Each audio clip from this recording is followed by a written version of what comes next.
අයිබෝන්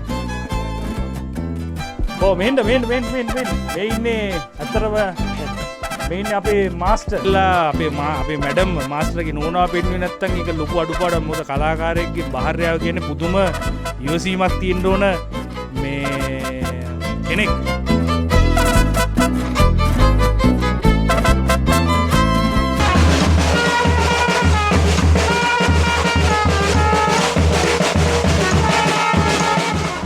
එතකොට දැන් බාන්න කොච්චර මේ ලංකාව පුරා ඇවිද්දත් තමුන්ගේ ගම් පියසට මාස්ටර්ගේ තියෙන ආදරය විදකුත්වත් අඩු වෙලා නැහැ.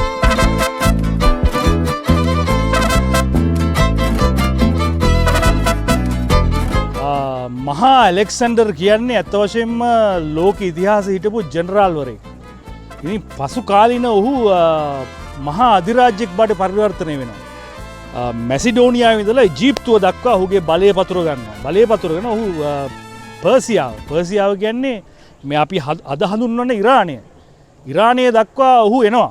ඇවිල්ලා ඊට පස්සේ ඔහු අර මැසිඩෝනියාවේ තිබිච්ච ජීවිතය සම්පූර්ණයේදී ඉරානයේදී ඇඳුම් පැළඳුම් පවා වෙනස් කරගන්නවා. එතකොට අපිට බලන්න පුළුවන් පර්සියාව නොහොත් පර්සියාව ඒ කියන්නේ ඉරානය ගැන අපිට අනුරාධපුරයට ගියාම අබේගිරි පරිශ්‍රයේ තූපාරාම කෞතුකාගාරයට ගියාම අපිට තේරෙනවා ඒ තියෙන වයින් කුසලාන වලින් ඉරානය කියන රට කොච්චර විදිහට සුන්දරව උසස් තලයේ තිබිච්ච රටක්ද කියලා. ඒක පූජක තන්ත්‍රවාදී හින්දා දැන් විනාශ වෙලා තියෙන්නේ.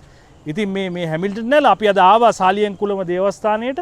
ඒ ආපු මොහොතේ ඔබට ඇහෙනවා එහා පැත්තෙන් දැන් අපිට ඇහෙනවා මංගල් ඉවර වෙලා බෑන්ඩ් කණ්ඩායම් වාදන ඉදිරිපත් කරන. අපි මේ එන්නේ සුවිශේෂී පුද්ගලයෙක් ගැන කතා කරන්න. ඒ කියන්නේ ලංකාවේ බටහිර සංගීතයේ කණ්ඩායම් සංගීතයේ මේ ට්‍රම්පට් නලා වාදනයේ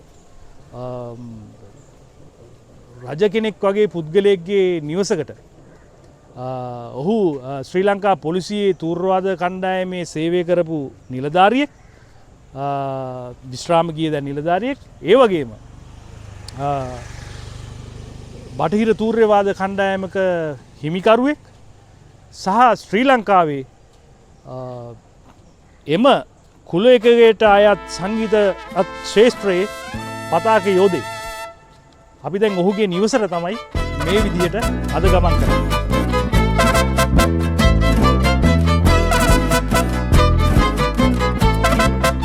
අයිබෝන් මේ ඉන්නේ ඇත්තරම මේ ඉන්නේ අපේ මාස්ටර්. ඒ කියන්නේ පොලිස් තූර්යවාද කංශයේ විශ්‍රාම ගිය අපේ පැට්‍රික් ෆෙනෑන්ඩු. එතකොට තව දෙයක් කියන්න දෙනවා. මේ එක මමත් අද දන්නේ අද මාස්ටර්. ඔයාට මෙහි මේ හඳුන්වන ලස්සන ගම්වාසී නම බබා සර් කියලා තමයි කියන්නේ. ඉස්සර ගෙදරත් බබාද කියලා. ඒ බබා කීපින්ද තමයි බබා කිව්වා. අප්පා ඩීඑජිලත් බබා. ඔන්න බලන්න. ඉතින් මේ ගෞරවනීය මිනිසා ගෙදරට තමයි අපි මේ විදිහට ඇවිල්ලා තියෙනවා.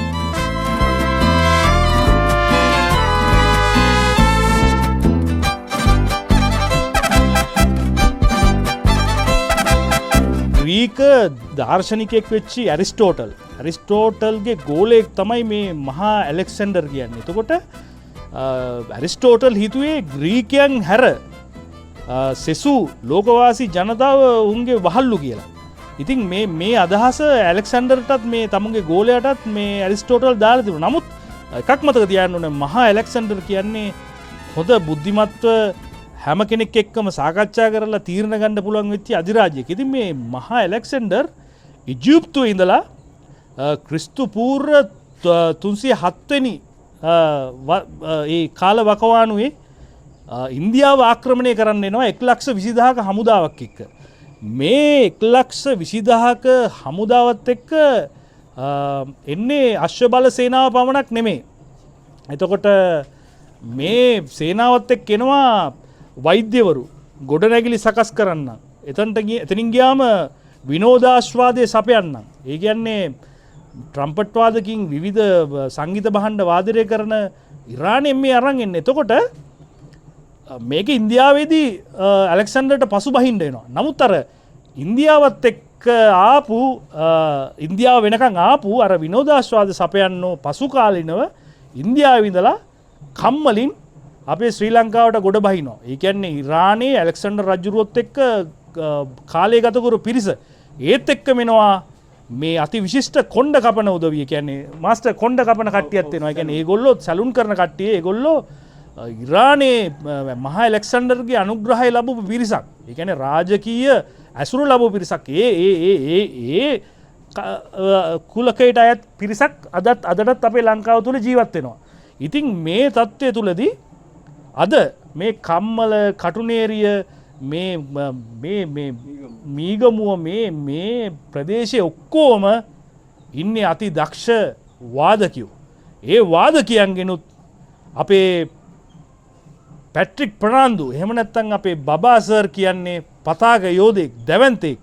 ඉතින් මෙවැනි දවසක එතුමාව මට හමුවන්නත් ලැබීම භාග්‍යයක් කොට මම සලකනවා. මොකද මම හැමතිස්සෙම එතුමාට දුරකථනයෙන් කතා කරන වෙලාවේ එතුමා ලංකාවේ කොහේ තැනක වාදනය කරනවා. ඔව් අද ඇත්තටම අද අපි සාලියන්කුලම දේවස්ථානයට ආපු වෙලාවේ අපි දැක්ක අපේ ප්‍රැක්ටික් මාස්ටර් මගේ මම ආදරණීය මාස්ටර් කියලාම කතා කරනවා. ඒ මාස්ටර් අපේ තරුණියොත් එක්ක හරියට වාදනයේ යෙදෙනවා. ඉතින් මොකද හිතන්නේ මාස්ටර් අපේ අද මේ බෑන්ඩ් කණ්ඩායමක් හැටියට මේ වාදනය කරන්න ලැබීම සම්බන්ධව? මම හරියට කියනවා නම් මට අවුරුදු 75 ලබන අවුරුද්දේ ජූලි 1 වෙනිදාට මම දැන් අවුරුදු 50ක් ලබන අවුරුද්දේ වෙනකණි මෑණියට අවුරුදු 50ක් ලබනවා. ওই වෙනකණි මෑණියේ සුරුම ගැන පොඩ්ඩක් චුට්ටක් කියන්න. ඒ මෑණියන්ගේ සුරුම ඒ ඉඩම අපේ ඉඩමක්. මගේ නෝනාගේ ඉඩමක්. එහා පැත්තේ මගේ පුංචම්මා පෙට්‍රෝනිල්ලා ප්‍රනාන්දු මහත්මියගේ ඉඩම. එද්දි පාරක් තිබුණේ නැහැ. පාර මමයි ගෙනාවේ. අරන් ඇවිල්ලා විදුලිය ලබා දීලා මේ අල්ලපු ඉඩමට හෝඩලයක් ගහන්න බලාපොරොත්තු වෙන ගෙනාවේ වැඩි සාර්ථක වුණේ නැහැ. පසුව එදා ඉඳලා දිනුනේ වුණේ නැහැ.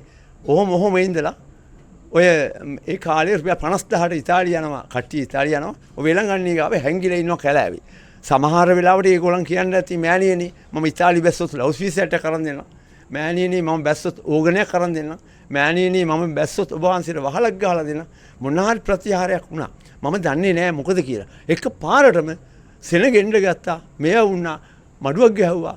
මෙයා වුණා අහන්නේ නැහැ බලන්නේ නැහැ. ඒ ඉඩමේ අයිතිකාරය කවුද කියලා බැලුවේ නැහැ. පොඩි මඩු ඇවිල්ලා අද ලොකු ගොඩනැගිල්ලක් වෙලා තියෙන්නේ.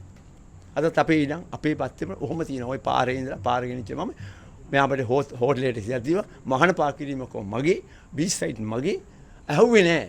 පුංචම්මගෙනවත් ඇහුවේ නැහැ. අද වේලංගනි මෑණියෝ දර්ශන වෙලා ඉන්නවා. ඒකයි මට කියන්න තියෙන්නේ. මම ඒ ඉතන ඉඳලා මේ බෑන්ඩ් එක වාදින දිනුණු මුණු ඉඳලා දැන් අවුරුදු අඩුවරින් හෙට 50 වුණොත් අපි 40ක් තියමු.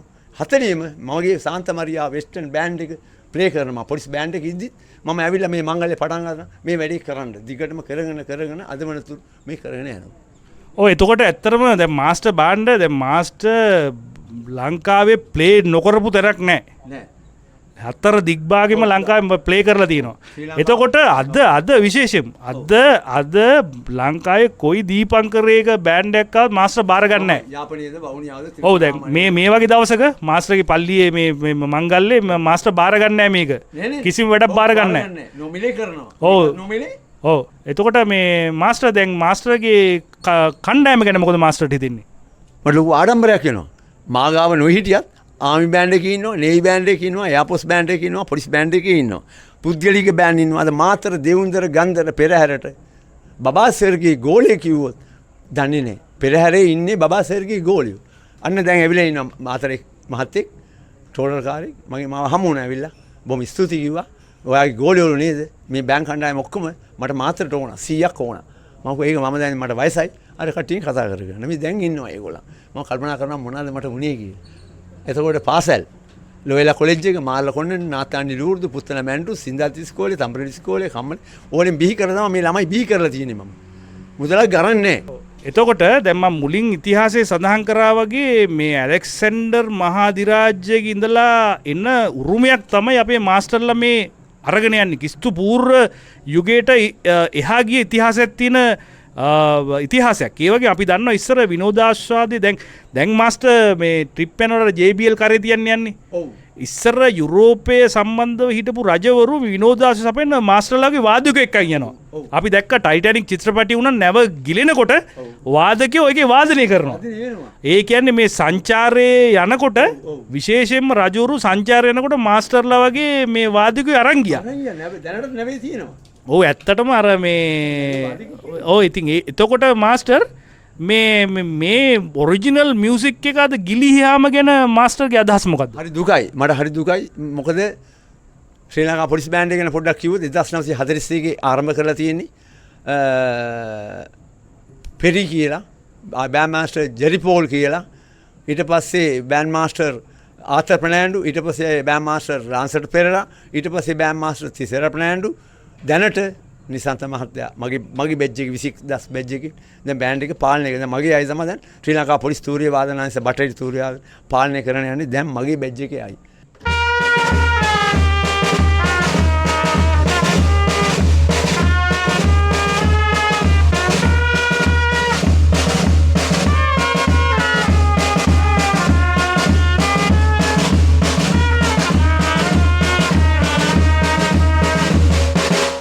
එතකොට මාස්ටර් අපිට දැන් මේ වෙනකොට මොකද්ද මාස්ටර් ලංකාවේ මේ ඔබතුමාගේ මේ කලාවේ තියෙන වර්තමාන තත්ත්වය මාස්ටර් හිතන හැටියට?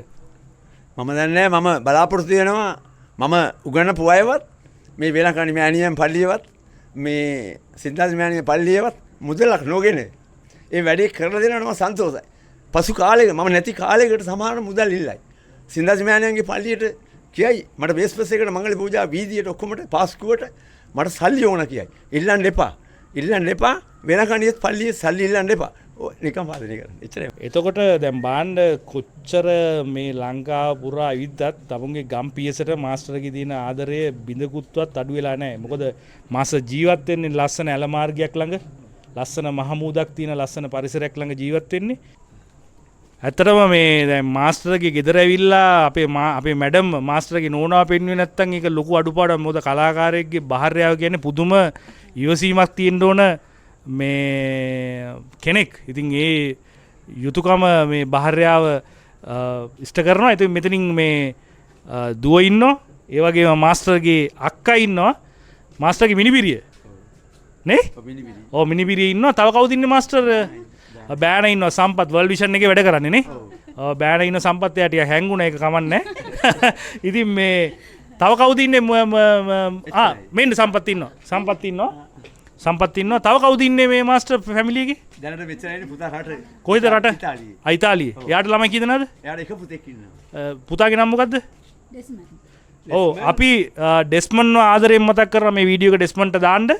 මොකද ඔබ වනේ මෙවැනි තාත්තා කෙනෙක් හමු වීමත් ආඩම්බරයට කාරණයක්. දෙවියන් වහන්සේගේ ටැලන්ට් වලින් මේ වගේ මිනිස්සු යන්න හම්බෙන්නේ ආයේ කොහි පීරුවත් ජෙනිල් පුතා මුණපුරා කාටද පිහිටලා තියෙන මාස්ටර් වගේ හැකියාව මේ මිනිමිනිට පිහිටලා තියෙනවා අම්මා. ඉතින් මං හිතන හැටියට කොහොම වුණත් මාස්ටර් වගේ පතාක යෝධයෙක් අපිට නිර්මාණය කරගන්නවා කියන්නේ ඒක බලමු අපි කාලය ගෑමෙන් කවුරු හරි මාස්ටර් දෙවියන් වහන්සේ කවුරු හරි ඒවන් දෙපැයි.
වාගේ වටිනා කාලේ අපිට කැපකිරීම ගැන අපි ස්තුතිවන්ත වෙනවා.